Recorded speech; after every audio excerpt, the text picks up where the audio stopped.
européenne qui vient de nous présenter son rapport. Je vais vous rappeler que nous avons obtenu un très bon rapport. Le rapport qui nous a été présenté est un très bon rapport. Et nous tenons à remercier et à féliciter la Commission de l'Union européenne pour le travail qu'il a accompli. Ce rapport confirme sans ambiguïté ce que nous avons toujours déclaré sur cette élection présidentielle.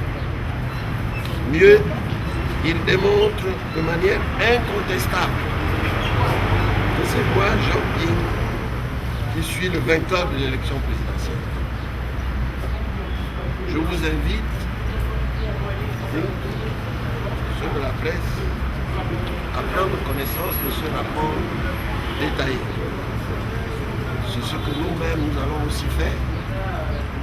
Regardez ce rapport dans les détails.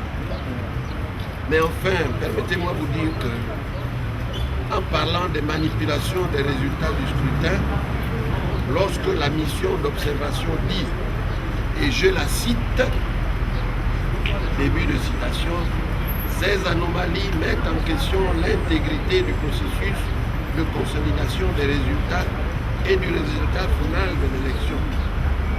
Fin de citation.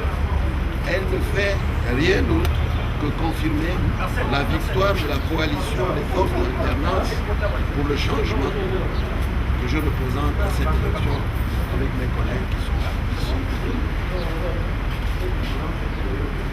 La mission d'observation démontre clairement la complicité active du ministère de l'Intérieur, de la Sénat et de la Cour constitutionnelle dans le coup d'État militaro-électoral.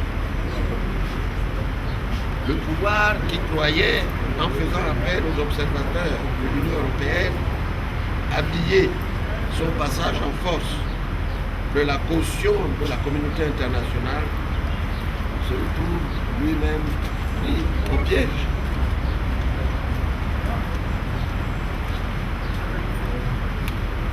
Son forfait, connu de tous, est désormais certifié au niveau international par une instance dont nul ne peut contester l'autorité.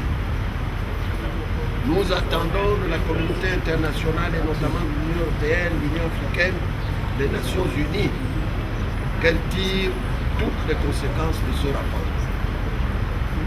Jusque-là, nous avons fait le choix de la légalité républicaine, encouragée en cela par la communauté internationale, que nous prenons désormais à témoin. Nous considérons avec gravité, à compter de ce jour, que nous sommes arrivés au terme de cette démarche. Pour notre part, chaque Gabonaise et chaque Gabonais doit savoir que désormais, notre destin est entre nos mains et que, plus que jamais, la libération de notre pays est en marche.